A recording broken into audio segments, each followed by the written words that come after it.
110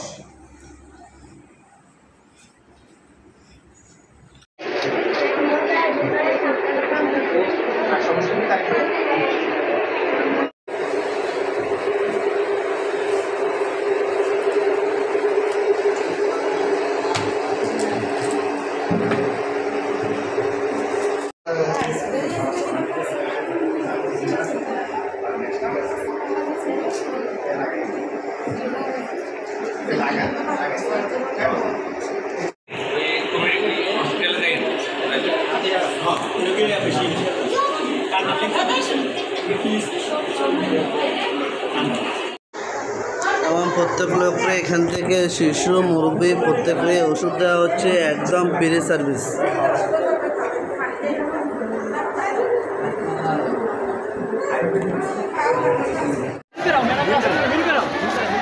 মিল কিন্তু হয় না, এই সতরঙ্গ হয়েছে, মিছিলের কোনো জাতি হয় নাই।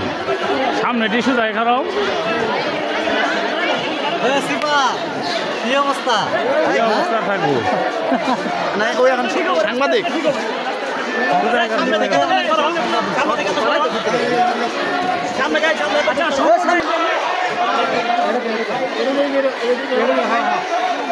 তোমরা তো দিছি ভাই, সুন্দর করে হাত তো করো তোমরা।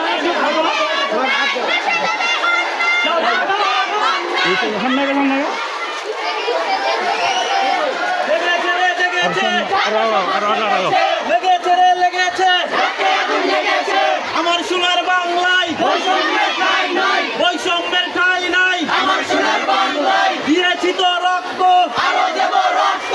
রক্তের বন্যায় বেঁচে যাবে অন্যায়, বেঁচে যাবে অন্যায়। রক্তের বন্যায় দিয়েছি তো রক্ত, আরো দেব রক্ত। রক্তের বন্যায় বেঁচে যাবে অন্যায়, দিয়েছি তো রক্ত, আরো দেব রক্ত। রক্তের বন্যায় বেঁচে যাবে অন্যায়। আমার সোনার বাংলায় বৈষম্যের ঠাঁই নাই, বৈষম্যের ঠাঁই নাই। আমার সোনার বাংলায় দিয়েছি তো রক্ত, আরো দেব রক্ত।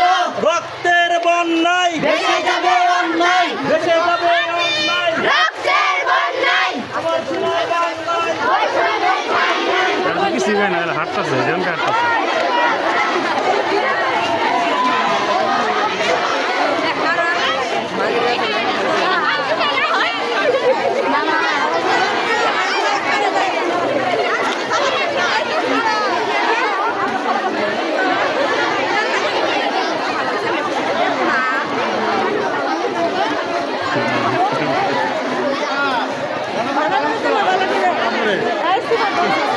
পুরা ডাকে নেই।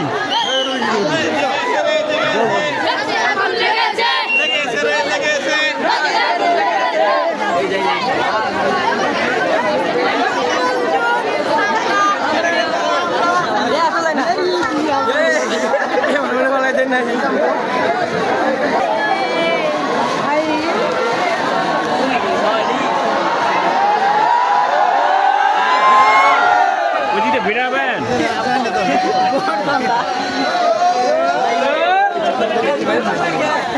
হয় না, কিছু হইতেছে না।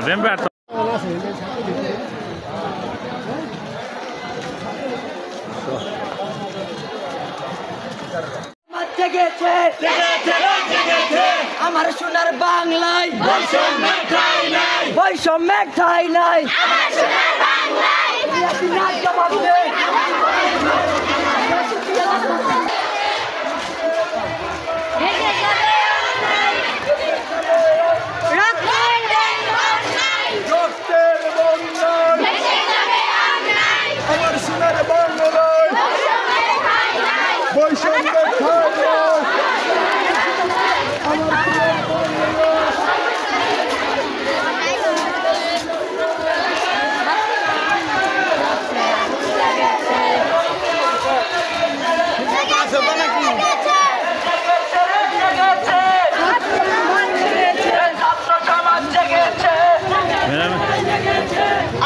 ভালো করে তুলি, তখন লাগাইছিলেন।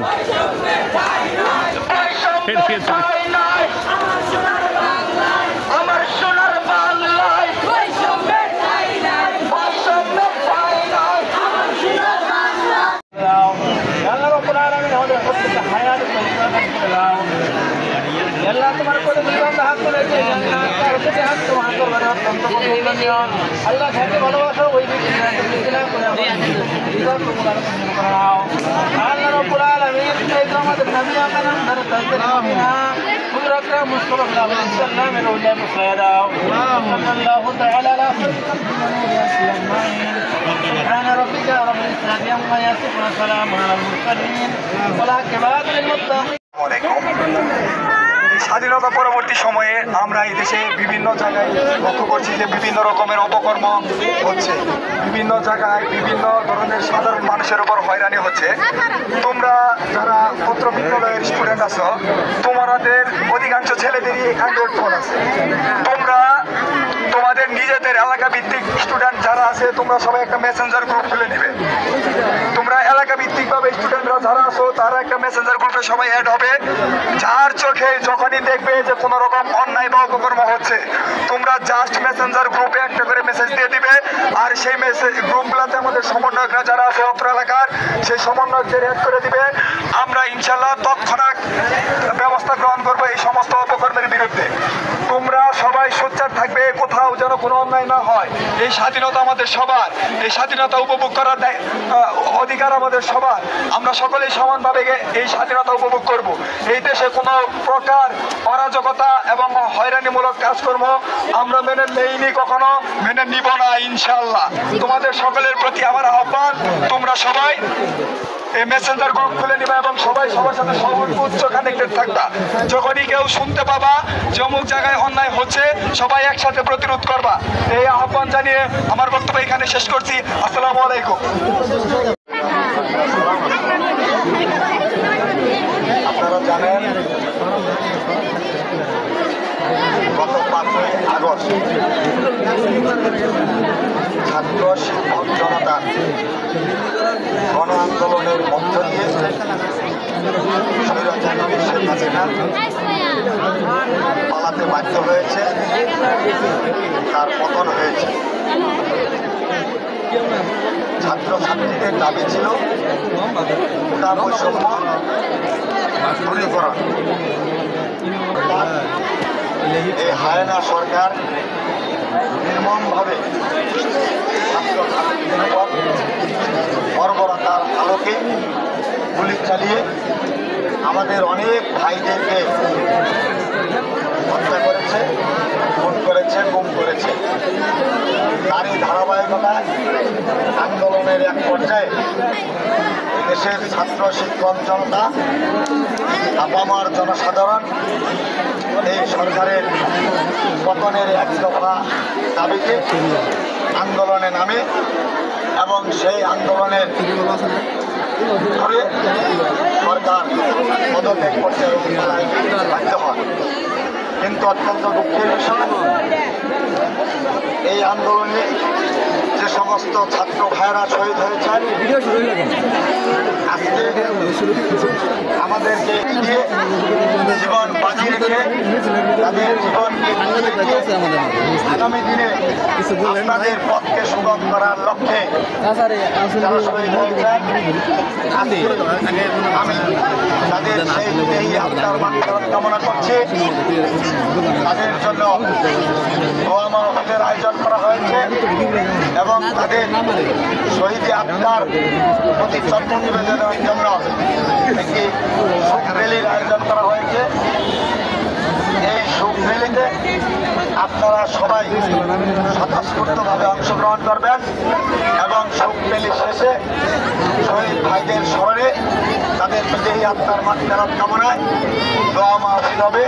সেই দোয়া মাহফিলে সবাই শরীক থাকবেন এই অনুরোধ এবং আহ্বান থেকে আমি আমার সংক্ষিপ্ত বক্তব্য শেষ করছি। খোদা হাফেজ। বাংলাদেশ জিন্দাবাদ। সবাইকে ধন্যবাদ। সবাই ভালো থাকুন, সুস্থ থাকুন। আল্লাহ হাফেজ।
আর আমাদের যে সম্মানিত টিচাররা আছে তাদেরকে পর্যাপ্ত পরিমাণে সাহায্য করবো স্কুল প্রতিষ্ঠানকে সুসংগঠিত করার জন্য। সেই সাথে টিচারদেরকেও আমি দৃষ্টি আকর্ষণ করবো তাদের মধ্যে যেন কোনো বৈষম্য না থাকে, তাদের ভিতরে যেন কোনো ধরনের রাজনৈতিক প্রেক্ষাপট না থাকে এবং স্টুডেন্টদের জন্য ঠিক মতো পাঠদান করানো হয় এবং ঠিক টাইমে স্কুলে উপস্থিত হয়ে টিচারদেরকে তাদের স্ব দায়িত্বগুলো পালন করার জন্য বিশেষভাবে অনুরোধ করব। এবং বহিরাগতরা, আমি এর আগেও বলেছিলাম যে বহিরাগতরা এখানে উপস্থিত হয়ে বিভিন্ন ধরনের নেশা থেকে শুরু করে বিভিন্ন ধরনের অন্যায় অত্যাচার করে, আমি আজকে আবারও বলে দিচ্ছি, তাদের উদ্দেশ্যে বলছি, আজকের পর থেকে এই ক্যাম্পাসে কোনো বহিরাগত এসে কোনো অন্যায় কোনো ধরনের বিশৃঙ্খলা করতে পারবে না। যদি এরকম ধরনের কোনো অন্যায় বিশৃঙ্খলা করা হয় তাহলে আমরা সাথে সাথে এর প্রতিরোধ করে তুলব এবং আমরা এ বিষয়ে আইনি পদক্ষেপ গ্রহণ করব। আমি আবারও বলছি, বহিরাগতরা যারা আছো, আজকের পর থেকে এই স্কুল চলা টাইমে, স্কুল চলাকালীন সময়ে ভিতরে প্রবেশ করা একদম নিষেধ, সম্পূর্ণভাবে নিষেধ। যদি কোনো প্রয়োজন হয় সেক্ষেত্রে প্রিন্সিপালের সাথে দেখা করে, প্রিন্সিপাল স্যার আছে বা আপনাদের গার্ডিয়ান আছে, সেই হিসেবে দেখা করে তারপরে কথা বলবেন। কিন্তু বহিরাগতরা কেউ অত্র বিদ্যালয়ে প্রবেশ করতে পারবে না, কোনো ধরনের বিশৃঙ্খলা করতে পারবে না। আমি একটা বিষয় দেখছি যে ওই পাশে যে বাথরুমটা আছে সেখানে বিভিন্ন ধরনের নেশাদ্রব্য থেকে শুরু করে বিভিন্ন ধরনের অন্যায় কার্যক্রম চালানো হয়। আজকের পর থেকে যাদেরকে দেখানো হবে তাদেরকে গণপিটুনি দেওয়া হবে। আমি লাস্টবারের মতো বলে দিচ্ছি, বহিরাগতরা এখানে এসে কোনো ধরনের গ্যাদারিং করতে পারবে না। আমি এই বলে আজকের এই অর্থ অনুষ্ঠানের সমাপ্তি ঘোষণা করবেন। আমাদের আরেকটা ভাই, সমন্বয়ক ভাই, উনি কথা বলবেন কিছু। আমি মেয়েদিকে কিছু কথা বলবেন।